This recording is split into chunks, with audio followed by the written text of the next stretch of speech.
സംസ്ഥാനത്തെ K smart പദ്ധതി താളം തെറ്റുന്നു. കോർപ്പറേഷനുകളിലെയും നഗരസഭകളിലെയും സേവനങ്ങൾ ഒരു കുടക്കീഴിൽ ഓൺലൈനായി കൊണ്ടുവരാനുള്ള പദ്ധതിയാണ് പാതി വഴിയിലായിരിക്കുന്നത്.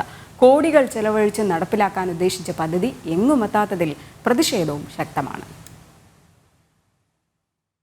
ജനുവരി 1 മുഖ്യമന്ത്രി പിണറായി വിജയനാണ് കെ സ്മാർട്ട് പദ്ധതി ഉദ്ഘാടനം ചെയ്തത്. 4 മാസമായിട്ടും പദ്ധതി പാതി വഴിയിൽ തന്നെ.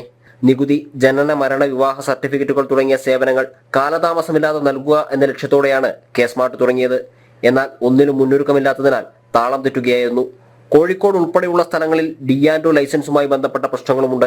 അതിനാൽ വ്യാപാര, വാണിജ്യ, വ്യവസായ സ്ഥാപനങ്ങളുടെ ലൈസൻസ് പിഴയില്ലാതെ പുതുക്കാൻ ജൂൺ 6 വരെ സമയം അനുവദിച്ചിട്ടുണ്ട്. രാമനാട്ടുകര നഗരസഭയിൽ നികുതി പരിഷ്കരണം നേരത്തെ നടപ്പിലാക്കാത്തതിനാൽ പഴയ രേഖകൾ ഡിജിറ്റലാക്കുന്ന നടപടികൾ 40% മാത്രമേ ആയിട്ടുള്ളൂ. മൊബൈൽ ഫോണും കമ്പ്യൂട്ടർ വഴിയും കെ സ്മാർട്ട് ഉപയോഗിക്കാനാവും. സ്വന്തമായി നികുതി അടയ്ക്കാനും അപേക്ഷ നൽകാനും കഴിയും.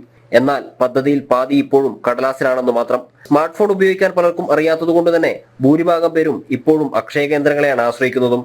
ജനം, കോഴിക്കോട്.